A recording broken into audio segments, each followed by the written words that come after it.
ఏమన్నా కూటమి ప్రభుత్వం మీద నీ అభిప్రాయం ఏంది? పనితనం ఎలా ఉంది? బాగుందా బాగాలేదా? ఏమైనా మార్పులు చేర్పులు చేసుకోవాలా? అసలు కూలంకుషంగా కడుపులో ఏముంటే అది, మనసులో ఏముంటే అది బయట పెట్టు. అన్న, కూటమి ప్రభుత్వం అయితే ఎక్సలెంట్ అన్న. కూటమి ప్రభుత్వం నాకు బాగా నచ్చింది.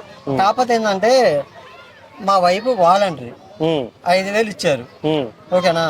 10,000 చేస్తాను పవన్ కళ్యాణ్ గారు, చంద్రబాబు నాయుడు గారు. అది ఒకటే నాకు బాధ అన్న. అదే చేసినట్టు నాకు బాగుండేదేమో అనిపించి నాకు చాలా ఫీల్ అవుతున్నాను. ఓకే, ఇప్పుడు వాలంటరీ చేస్తుందా? ఇంకా వాలంటీర్లే తీసేశారు కదా. ఓకే, ఇప్పుడు వాలంటీర్లకి యాక్చువల్ గా కొత్తగా గైడ్ లైన్స్ కొని తీసుకొస్తాం అన్నారు. అంటే డిగ్రీ ఉండాలి మినిమం. మా వైపు డిగ్రీ ఉంది, మీ వైపు డిగ్రీ ఉంది. ఇంకా మరి నెక్స్ట్ మళ్ళీ అప్డేట్ చేసుకో. ఆల్రెడీ ఉన్న వాళ్ళకి, డిగ్రీ ఉన్న వాళ్ళకి అర్హత లేదు కాబట్టి లేదని ఇవ్వట్లేదు కదా. ఇప్పుడు కూటమి ప్రభుత్వం అనేది పథకాలు అనేది చేస్తుంది, ఓకేనా. గ్యాస్ ఇస్తుంది, ఉచిత గ్యాస్ ఇస్తుంది, ఓకేనా. 3 సిలిండర్లు ఒక గ్యాస్ నేను తీసుకున్నాను, ఓకేనా. కాకపోతే ఇప్పుడు వాలంటరీగా ఉన్నప్పుడు 5,000 శాలరీ వస్తుంది, దాన్ని 10,000 చేస్తాను. ఆ 10,000 వస్తే నేను హైదరాబాద్ వచ్చి బతకనగా. ఓకే, అసలు ప్రస్తుతానికి ఏంటంటే వాలంటరీ వ్యవస్థ తీశారు కాబట్టి ఇప్పుడు పెంచడం అనేది పెంచుతారు. యాక్చువల్ నువ్వు ఏం ఎక్స్పెక్ట్ చేస్తున్నావు? 5,000 పెంచితే చాలని ఎక్స్పెక్ట్ చేస్తున్నావు. కానీ వాళ్ళ ఉద్దేశం ఏంది? ఒక డిగ్రీ చదువుకున్న వ్యక్తికి పూర్తి స్థాయిలో భరోసా కల్పిద్దాం, అర్థమైందా? ఇంకా మంచి జాబ్ దానికి ఇద్దాం అనుకుంటున్నారు కదా, ఆ ప్రాసెస్ లో ఉన్నారు. నేను యాక్సెప్ట్ చేస్తున్నాను నా లోకేష్ గారిని కానీ, పవన్ కళ్యాణ్ గారిని కానీ, చంద్రబాబు నాయుడు గారిని అందరిని యాక్సెప్ట్ చేస్తా. ఇప్పుడు వాలంటరీ వ్యవస్థ అనేది 4 లక్షల మంది ఉన్నారు. 4 లక్షల మందిని వదిలేసి ఒక 16,000 మందికి డిఎస్ఏ వదిలితే మిగతా వాళ్ళంతా ఎడిపోవాలి, మిగతా వాలంటీర్లు మొత్తం ఎడిపోవాలి. ఓకే, అది నా బాధ. ఓకే, యాక్చువల్ గా పూర్తి స్థాయిలో ఒకేసారి అందరికి జాబులు ఇవ్వలేరు. స్టెప్ బై స్టెప్ పీరియడ్స్ ని బట్టి జాబ్ తీసేయకూడదు కదా. అంటే అసలు యాక్చువల్ గా అక్కడ తీసేసింది జాబ్ని కదా, ఆ వ్యవస్థనే తీసేశారు. వ్యవస్థను తీసేయనని చెప్పాడు కదా ముందుగా చంద్రబాబు నాయుడు గారు, పవన్ కళ్యాణ్ గారు, లోకేష్ గారు.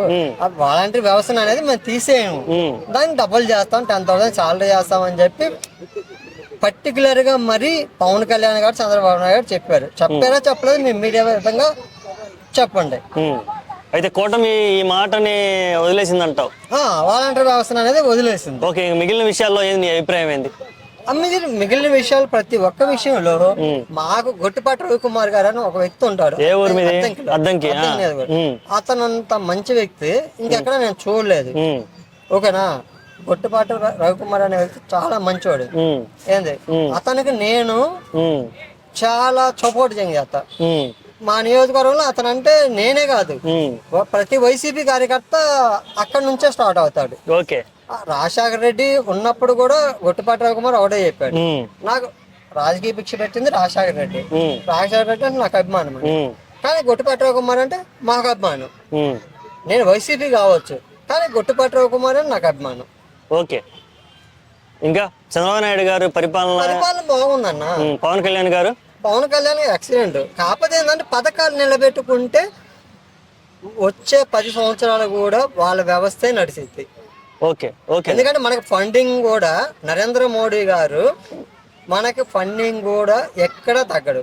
ఎందుకంటే మన అవసరం ఆయనకు ఉంది కాబట్టి ఫండింగ్ మొత్తం వచ్చింది. చంద్రబాబు నాయుడు గారికి తాగల స్టామినా ఉంది, పవన్ కళ్యాణ్కి ఉంది. డైరెక్ట్గా పవన్ కళ్యాణ్ మోడీ గారు అపాయింట్మెంట్ ఉండిద్ది. చంద్రబాబు నాయుడు గారు, పవన్ కళ్యాణ్ కానీ ఇద్దరు ఎటువంటి ప్రాబ్లం లేదు. కాకపోతే చిన్న చిన్న వ్యవస్థలు ఉంటాయి చూడు, చిన్న చిన్న నిరుద్యోగులు, చిన్న చిన్న వ్యాపారులు ఉంటారు కదా, ఇలాంటి వాళ్ళకి సహాయం చేస్తే బాగుండుద్దని. ఎందుకంటే జగన్ ఉన్నప్పుడు నిరుద్యోగ వృత్తి పెట్టాడు, ఈ చిన్న చిన్న ఇవి ఉంటాయి వాలంటరీ వ్యవస్థ పెట్టాడు, మత్స్యకారులకి పెట్టాడు, 18 సంవత్సరాలు 18,000 పెట్టాడు 45 సంవత్సరాలకి నిన్న వాళ్ళకి. ఇవి కూడా మొత్తం పెడితే వీళ్ళు కూడా నాకు ఎక్సలెంట్ గా ఉండదని నా అభిప్రాయం. ఎట్లా ఉంది స్కూల్ సంబంధించి? ఇప్పుడు స్కూల్ అయితే అదైతే నేను ఆంధ్రాలో లేనన్నా ప్రస్తుతానికైతే. స్కూల్ వ్యవస్థ గురించి అయితే నాకు తెలియదు దాని గురించి నేను మాట్లాడను.